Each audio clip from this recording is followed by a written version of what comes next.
Western hills 1987. Wilson తన టీంతో నిధి వేటకు బయలుదేరాడు.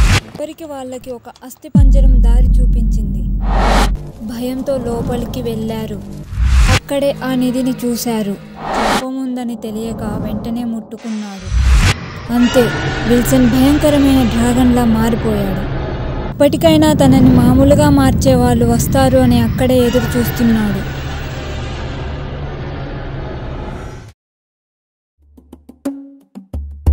Amazon forest 2003.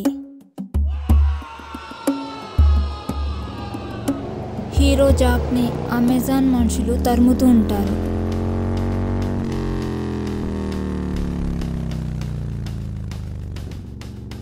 జాక్ చాలా వేగంగా తప్పించుకుంటూ ఉంటాడు.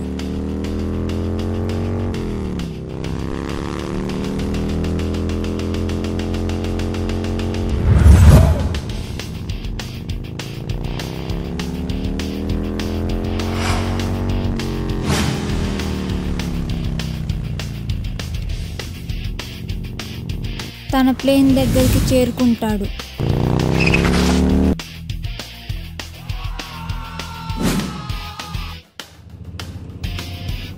ప్లేన్ స్టార్ట్ చేసి అక్కడి నుంచి పారిపోతాడు జాక్. పారిపోతున్నాడు, పట్టుకోండి అని అరుస్తుంటారు.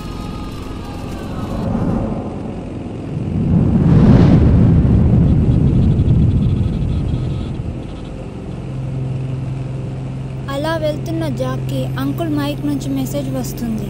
ఎక్కడున్నావు జాక్, మనం కలవాలి, వెంటనే సహారాకి రా. వెంటనే సహారాకి బయలుదేరుతాడు జాక్.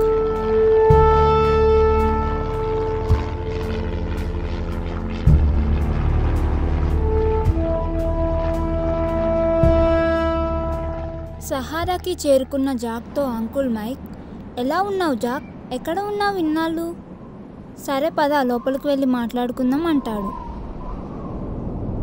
ఏమైంది జాక్ అని అంకుల్ మైక్ అడగగానే జాక్ అమెజాన్ గురించి చెప్తాడు. అమెజాన్లో ఒక పురాతనమైన గుడి ఉంది. అక్కడ ఒక పురాతనమైన డైమండ్ ఉంది. కానీ దానికి కాపలాగా ఉన్న అడవి మనుషుల వల్ల దాన్ని దక్కించుకోలేకపోయాను.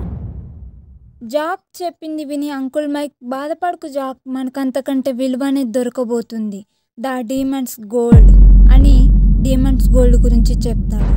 డీమన్ అనే ఒక రాజు తాను కొల్లగొట్టిన నిధి అంతా ఒక పెట్టెలో దాచాడు. అది పశ్చిమ కొండల్లో ఒక దగ్గర భద్రంగా పెట్టాడు. దాని తాళం అంటార్టికా ప్రాంతంలో దాచాడు. ఇక్కడ సమస్య ఏంటంటే నిధి దొరికిన 30 నిమిషాల్లో ఆ తాళం తెరవాలి, లేదంటే ఆ నిధి పెట్టె శాశ్వతంగా మూసుకుపోతుంది. అది విని జాక్ అది అసాధ్యం అంటాడు. సాధ్యమే జాక్, డ్రాగన్ మీద వెళ్ళాలి. 1985లో విల్సన్ అనే వ్యక్తి ఆ నిధి కోసం వెళ్ళి శాపానికి గురి అయ్యి డ్రాగన్లా మారాడు అని తెలిసింది.